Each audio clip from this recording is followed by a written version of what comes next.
अस्सलाम वालेकुम dear students. ACN first post आ रहा है हमारे पास फर्स्ट सेमेस्टर का। ये हमारे पास नेक्स्ट हमारे पास डिजीज़ है पल्मोनरी ट्यूबरक्लोसिस की।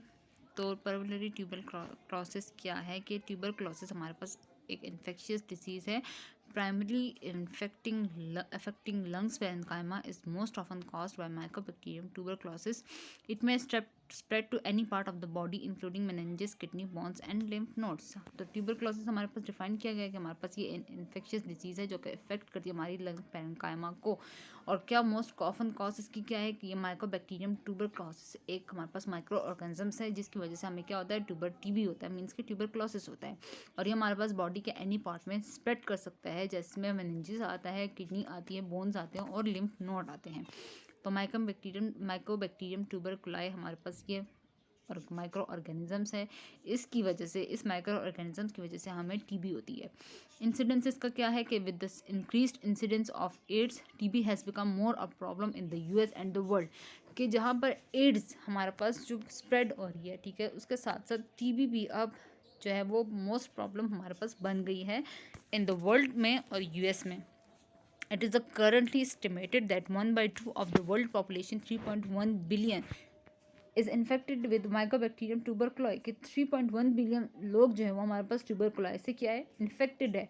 Global emergency tuberculosis kills 5,000 people a day. के मतलब इस टीबी की वजह से 5,000 लोग एक दिन में क्या होता है, उनकी डेथ होती है। 2.3 मिलियन डाई ईच ईयर। और ईच ईयर हम हिसाब करें तो 2.3 मिलियन लोग जो हैं वो ईच ईयर क्या होते हैं, उनकी डेथ होती है। फिर इसकी एटियोलॉजी क्या है, कॉज क्या है कि माइकोबैक्टीरियम ट्यूबरकुलोसिस की वजह से होती है। ड्रॉपलेट होती है, ड्रॉपलेट न्यूक्लियस के क्या, कफिंग की वजह से, स्नीजिंग और लाफिंग, मतलब के खांसते हैं, छींकते हैं या हंसने वक्त भी कभी कभी मुंह से ड्रॉपलेट्स गिर जाते हैं, ठीक है, निकलते हैं, तो उसकी वजह से हमारे पास स्प्रेड होता है। या एक्सपोजर टू टीबी, तो या फिर किसी दूसरे टीबी पेशेंट से आपको एक्सपोजर हुआ। फिर इसके रिस्क फैक्टर में क्या आता है कि close contact with someone who have active TB. के अगर आप किसी के साथ, किसी दूसरे बंदे को टीबी था और आप उसके साथ क्लोज कांटेक्ट में हुए हो। Immuno compromise status, elderly cancer, means के इम्यूनो कम्प्रोमाइज स्टेटस ऐसा होता है कि हमारी इम्यूनिटी कम्प्रोमाइज़ होती है। ज़्यादातर कैंसर पेशेंट्स जिनको एल्डरली कैंसर हो जाती है उनकी इम्यूनिटी क्या होती है, कम्प्रोमाइज़ होती है। ड्रग एब्यूज़ एंड अल्कोहलिज्म की वजह से हो सकता है। People lacking adequate health care, ठीक है, कि लोगों को नॉलेज नहीं होती है अपनी हेल्थ केयर के बारे में। Pre existing medical conditions, diabetes mellitus, chronic renal failure की वजह से हो सकता है कि जो पहले से उसको कोई डिजीज़ हो। Immigrants from countries from with higher incidents of TB, के मतलब किसी ऐसे मुल्क से आया हो जहाँ पर टीबी का इंसिडेंस ज़्यादा हो। Institutional long term care facilities की वजह से भी हो सकता है। पैथोफिजियोलॉजी से क्या है कि इनिशियल इन्फेक्शन और प्राइमरी इन्फेक्शंस, ठीक है, entry of micro organisms through droplet nucleic, मतलब कि ड्रॉपलेट की वजह से जो है वो माइक्रो ऑर्गेनिज्म की एंट्री होती है। Bacteria is transmitted to alveoli through airways के थ्रू एल्वोलाई में हमारे पास ट्रांसमिट होती है। फिर क्या होती है, disposition and multiplication of bacteria की जो माइकोबैक्टीरियम ट्यूबरकुलाई है वो क्या होती है, उसको डिपोजिशन हो जाती है, फिक्स हो जाता है और क्या हो जाता है, वहाँ पर मल्टीप्लाई होना शुरू हो जाता है। Bacilli are also transported to other parts, ठीक है, जो क्या होता है कि हमारे पास वो अदर पार्ट्स में आल्सो ट्रांसफ़र होता है of the body through blood stream. Blood की वजह से वो क्या होता है कि दूसरे पार्ट्स, मतलब कि वो हमारे अंदर चला गया तो इट मीन्स कि हमारे जिस्म में हर जगह फैलेगा। फिर क्लिनिकल मैनिफेस्टेशन इसकी क्या हो सकती है कि कॉन्स्टिट्यूशनल इसके सिम्टम्स क्या हो सकते हैं कि एनोरेक्सिया हो सकता है, लो ग्रेड फीवर हो सकता है, नाइट स्वेटिंग हो सकती है, फैटी थकावट वगैरह हो सकती है और वेट लूज वगैरह हो सकता है टीबी में। पल्मोनरी सिम्टम्स इसके क्या होंगे कि पल्मोनरी सिम्टम्स में हमारे पास क्या डिस्पनिया होगा, मतलब कि सांस लेने में तकलीफ होगी। नॉन रिजॉल्विंग ब्रोंको निमोनिया होगा, ठीक है, निमोनिया हो सकता है। चेस्ट टाइटनेस होगी, नॉन प्रोडक्टिव कफ होगी, मतलब कि कोई बलगम वगैरह उसमें प्रोड्यूस नहीं होगी। म्यूकोप्रूलेंट स्पूटम विद हेमोपेप्टाइसिस। और क्या होगा, चेस्ट पेन होगा। कि इसके साथ मतलब क्या हो सकता है कि हेमोपेप्टाइसिस के हम अगर बलगम होगा तो क्या होगा कि खांसी करेंगे तो थूक आएगा और चेस्ट पेन हो सकता है। एक्स्ट्रा पल्मोनरी सिम्टम्स इसमें क्या होगा, इसके कि पेन ज़्यादा होगा और इन्फ्लेमेशन वगैरह होगी। टेस्ट में इंक्लूड, अब इसके टेस्ट होंगे कि टेस्ट से हम कैसे पता लगा सकते हैं कि बायोप्सी करेंगे, ठीक है, फिर क्या करेंगे, ब्रोंकोस्कोपी करेंगे, चेस्ट सीटी स्कैन करेंगे, चेस्ट एक्सरे कर सकते हैं। Interferon gamma release blood test such as the QFT gold test to test for TB infection. Sputum examination करेंगे, कल्चर्स करेंगे और थोड़ा सेंटिसिस करेंगे। Tuberculin skin test, also called PPD test. ये सारे टेस्ट हैं, ठीक है, एक्सरेस वगैरह हैं, स्कैन वगैरह है, जिससे हम टीबी का पता लगाएंगे। क्वांटिफेरोन गोल्ड टेस्ट हमारे पास क्या है, QFT गोल्ड टेस्ट हमारे पास क्या है कि major interferon gamma in the testis blood after incubating the blood with specific antigen from M tuberculosis protein. ये हमारे पास क्या है कि एक टेस्ट ब्लड टेस्ट है, ठीक है, जिसमें हम क्या करेंगे कि हमें इंटरफेरोन गैमा हमारे पास होता है, ठीक है, जिसमें हम क्या करेंगे, मेजर करेंगे इसकी तादाद को। फिर क्या है, ट्यूबरकुलिन स्किन टेस्ट है, इसके 0.1 ml of PPD is injected for arms after 48 to 72 hours, check for induration at the site at if induration is equal to and more than 10 mm, तो इट मीन्स के ही क्या है कि positive होगा।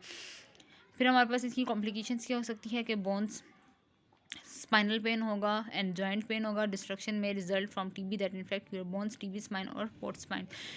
तो क्या हो सकता है कि TB तो हमारे जब अंदर माइकोबैक्टीरियम ट्यूबरकुलोज चला गया तो हमारे ब्लड के थ्रू, ब्लड स्ट्रीम के थ्रू क्या करेगा, डिफरेंट पार्ट्स ऑफ बॉडी में ट्रैवल करेगा, तो हर एक जगह को इफेक्ट करेगा। तो उसमें क्या होगा, सबसे पहले बोन होगी, बोन में क्या होगा, पेन, स्पाइनल पेन होगा, जॉइंट की डिस्ट्रक्शंस वगैरह होना शुरू हो जाएंगी। ब्रेन होगा तो ब्रेन में मेनिंजाइटिस होगा, लिवर और किडनीज को इफेक्ट करेगा, कॉम्प्लिकेशंस हो सकती है, हार्ट में कार्डिक टेम्पोनेट्स को इफेक्ट कर सकता है, प्लूरल एफ्यूजन कर सकता है, TB कर सकता है, निमोनिया कर सकता है, serious reaction to drug therapy, hepatotoxicity और हाइपरसेंसिटिविटी वगैरह कर सकता है।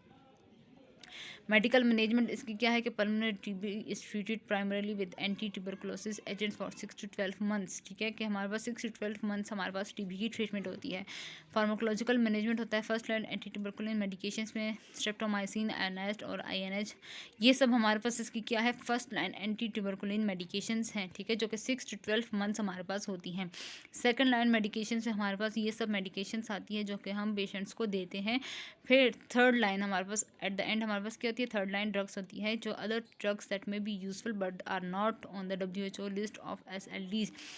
रिफाब्यूटिन है, मैक्रोलेट्स वगैरह, क्लेरिथ्रोमाइसिन, लिंजोलेट, थायरोजिनेट और आर्जिनिन, ये हमारे पास क्या है कि first second third line of drugs हैं किसकी, ट्यूबरकुलोसिस की, और 6 to 12 months तक ये कोर्स चलता रहता है। DOT dot is specially critically for patient with drug resistant TB, HIV infected patients and those on intermittent treatment regimens, for example 2 or 3 times weekly।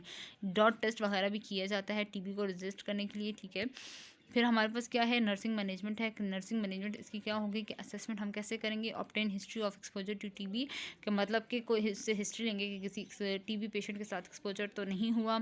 Assess for symptoms of active disease, auscultate lung for crackles, lungs को हम अस्कल्टेट करेंगे, ठीक है, कि उससे कोई आवाज़ वगैरह तो नहीं आती है। During drug therapy assess for liver functions को असेस करेंगे कि ड्रग्स, मतलब कि अगर हाई डोज ड्रग्स दी जा रही है तो उसका कोई लिवर पे असर ना पड़े।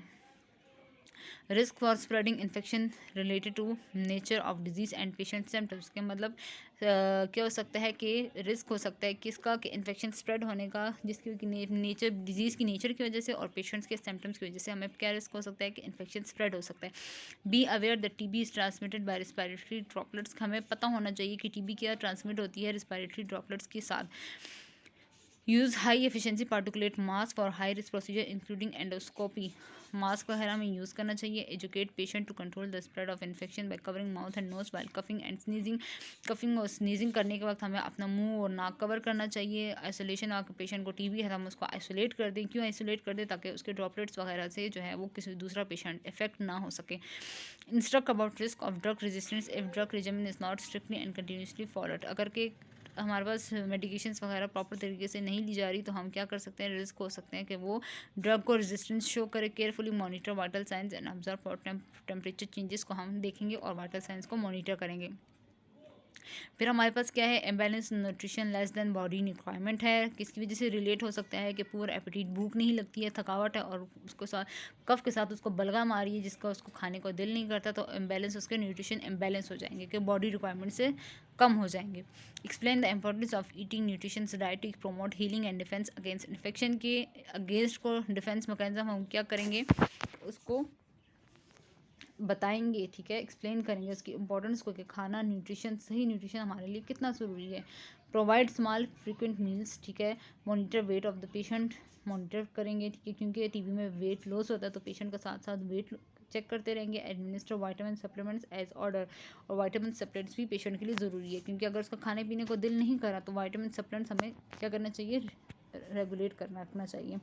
प्रिवेंशन क्या होगा कि आइसोलेशन कर दो, वेंटिलेट द रूम, ठीक है, वेंटिलेट द रूम कि ताज़ी हवा कमरे में आनी जानी चाहिए, कवर द माउथ, मुंह को कवर रखो, मास्क वगैरह यूज़ करो, finish entire course of medication, ठीक है, सारी मेडिकेशन प्रॉपर टाइमिंग्स पे लेनी चाहिए और वैक्सीनेशन भी करनी चाहिए। Thank you so much. ये हमारे पास शॉर्ट टॉपिक था एक टीबी का, ठीक है, तो आई होप कि आप लोगों को समझ आई हो। तो इंशाल्लाह अब नेक्स्ट डिजीज़ नेक्स्ट वीडियो में हम नेक्स्ट लेक्चर में रिकॉर्ड करेंगे। Thank you so much.